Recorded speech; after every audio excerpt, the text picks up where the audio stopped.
How about all these bloggers that blog anonymously? They say rotten things about people, and they're actually given credibility, which is crazy. They're a bunch of cowards. They're just people seeking attention. What Andrew talked about with me was this idea of a gatekeeper, but there are huge First Amendment rights that come into play here, freedom of speech and all of that.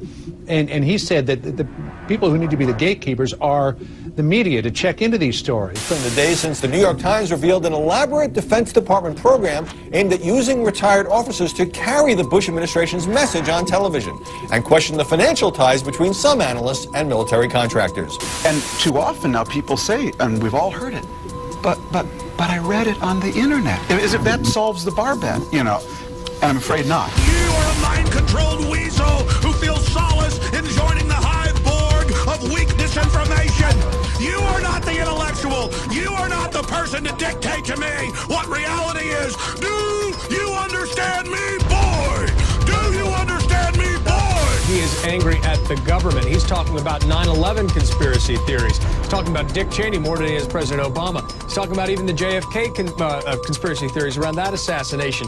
So what you've got here is clearly a guy who's very mentally disturbed. There's a drumbeat along these right-wing sites about government control, the rise of martial law.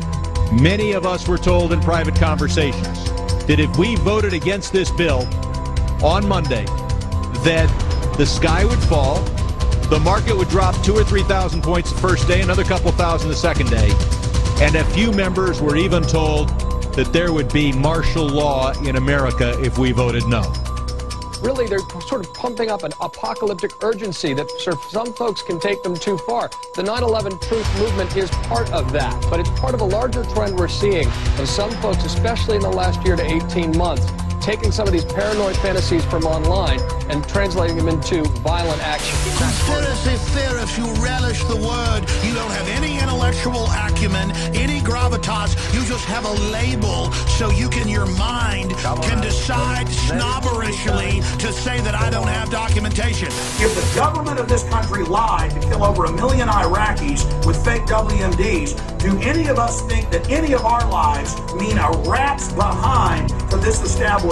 I'm not calling for any offensive actions. I'm calling, like Malcolm X did, for people to be able to protect themselves in this country from scum at CNN. Good job killing those Iraqis with your lies. Lies.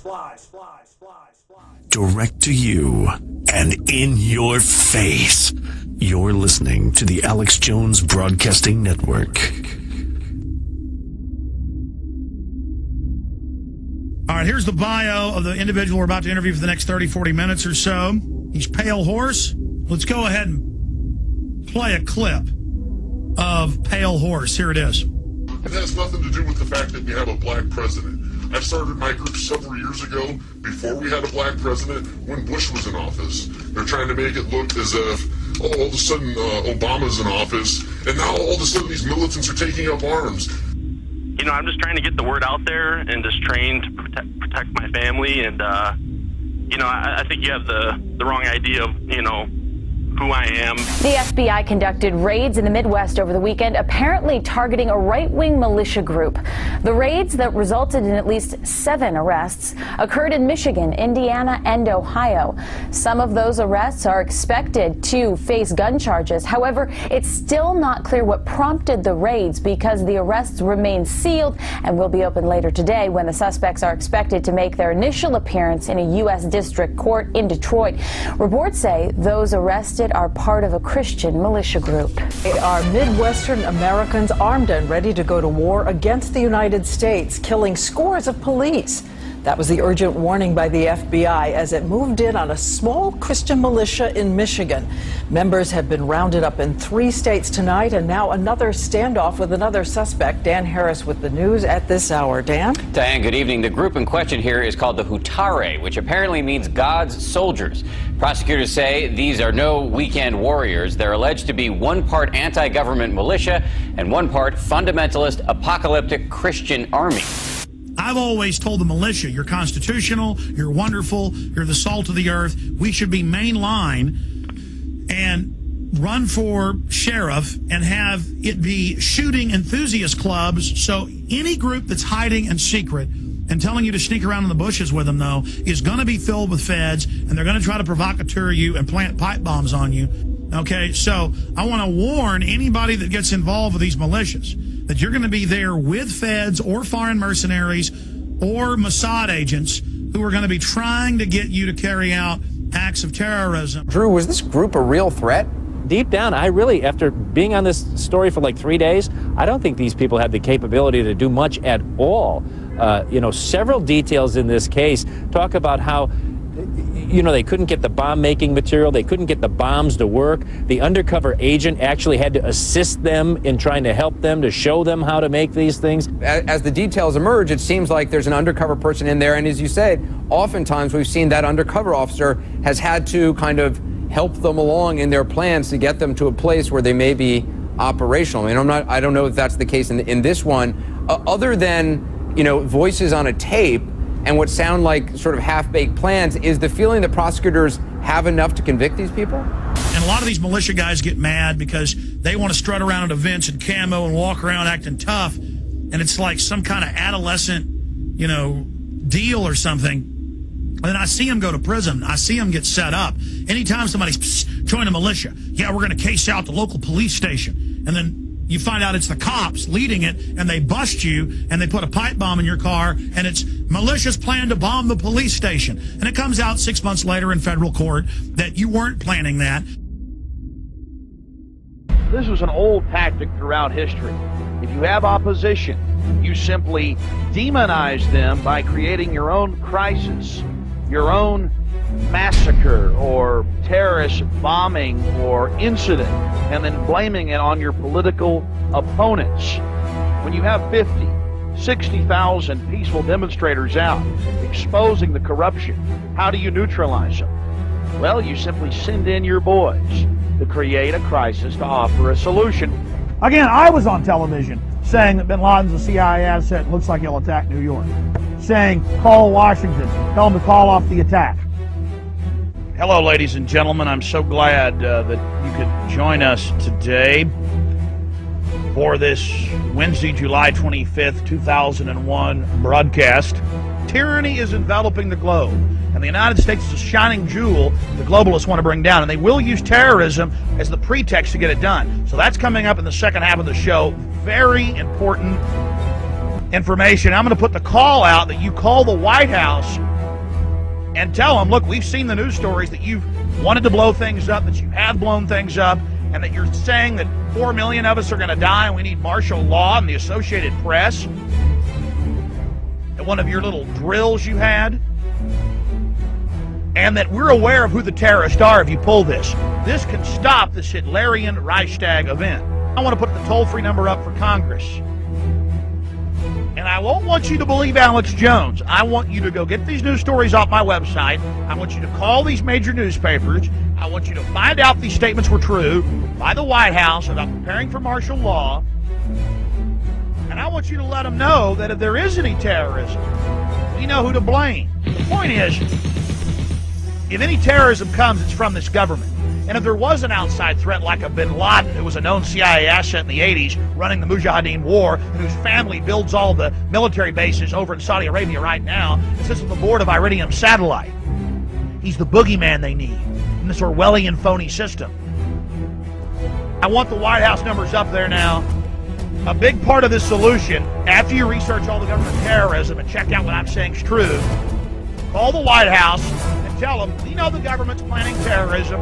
We know Oklahoma City and World Trade Center was terrorism. We know the Joint Chiefs of Staff wanted to blow up airliners, Baltimore Sun. If you do it, we're going to blame you because we know who's up to it. Or if you let some terrorist group do it, like the World Trade Center, we know who to blame. And you could save the planet. I'm calling it Operation Expose the Government Terror.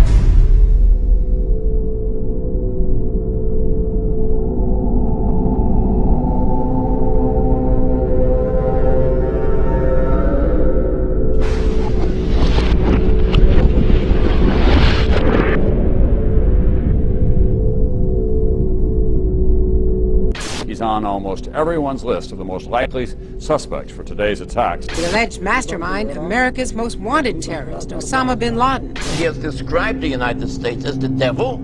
This is the beast. Meanwhile, Osama bin Laden is a name that we have been hearing all day long. They now believe that bin Laden was responsible. I'm told that Osama bin Laden likely deployed more than 50 terrorists. They are now, and I'm quoting here, 90% certain. Osama bin Laden. Osama bin Laden. Bin Laden. Osama bin Laden. Osama bin Laden.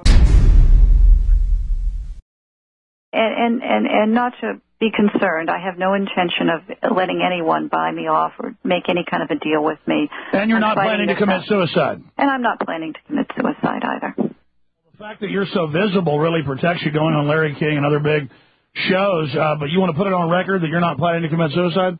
No, I'm not planning to commit suicide. I'm planning to go into court on April 7th if indeed we do have the trial, and I plan on defending myself vigorously, and I plan on exposing the government in ways that, I do not think they want me to expose them. Deborah Palfrey's ailing 76-year-old mother found the D.C. madam hanging in a shed attached to mom's Florida mobile home, an apparent suicide. But prior statements made by the convicted prostitution ringleader herself have the internet and the airwaves buzzing. Deborah was asked by syndicated radio host Alex Jones if she was planning on committing suicide. No, I'm not planning to commit suicide. I'm planning to go into court on April 7th, and I plan on exposing the government in ways that, I do not think they want me to expose them. Joining me now from Austin, Texas, the well-known radio host himself, the conspiracy theorist and documentary filmmaker Alex Jones. Alex interviewed Deborah Palfrey in March of this year when she told him what you just heard, that she would never commit suicide. So, Alex, welcome. What do you think? Do you believe this to be as the authorities say it is? Geraldo, first off, thanks for having me on. She was a very nice lady, very genteel. There's no doubt in my mind that she was murdered. Let me just go through some of the basic evidence. She told me repeatedly on my radio show, and those interviews are posted at Infowars.com in full, that she would never kill herself, that she wasn't planning to kill herself. I pressed her during breaks in front of the board ops. I said, listen, this is dangerous. You've got to say who these people were. Do you know? And she said, well, I'm not going to say. I just want this all to end. And I said, you've got to say who it was or you're not safe. She said, listen, I'll never kill myself. If they claim that, I was murdered. So we have a tape of her saying she wouldn't commit suicide. You've got super powerful global corporations basically buying off even Western governments and using the IMF and World Bank monies to basically go in and blow out economies and buy them up. You try to talk to somebody who's a stockbroker. What do you know about stocks, Alex? Well, I know the Dow's rigged with only winners, and I know the money supply has been devalued by 44%, so the Dow's really at 6,200 and something. Oh, what's that? Oh, money devalue. What's that mean? And again, I don't even claim to be that smart. I just study this stuff. And let me tell you, I see bad all over the place. And we've only seen the beginning of this housing market unraveling. We see new home starts, half of the orders canceled. D.R. Horton and others have announced half their orders. I mean, you look at real economic numbers, and they try to put a salve on it and say, we've got 3.9% growth. With a conservative 13.6 inflation?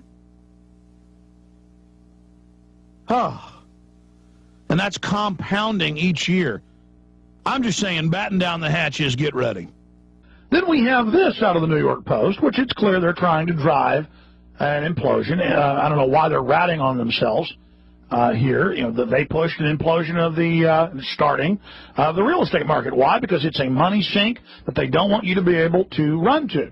So they want to go ahead and destroy that, so when they plunge the market and everybody goes bankrupt, they can go in and buy up the real assets very cheaply. But Glenn Beck is placed at a key juncture to when Ron Paul's about to win, he comes out and attack him. When other candidates that are pro-liberty, he comes out. He runs these operations, and I've seen him say militias are bad. I've seen him say we need to use the Army against Ron Paul supporters. I've seen him say the banker bailout is good, and then say he didn't say that till he got called on it. It's the lying. They intend to keep the income tax and then give you a value-added and sales tax on top of it. But he's pushing that, value-added and sales tax. So is And so he gets you emotionally invested in him, saying a lot of the right things, and at key points, flip-flops. And then people are like, can't compute. To the real world and the debate last night. Who was the big loser last night? You know, Ron Paul and I agree on some things and really disagree on others. Last night, I couldn't have disagreed with the man more. He has sealed it. I could never, ever vote for him. I think Cyndi Lauper said it best when she said, your true colors shining through.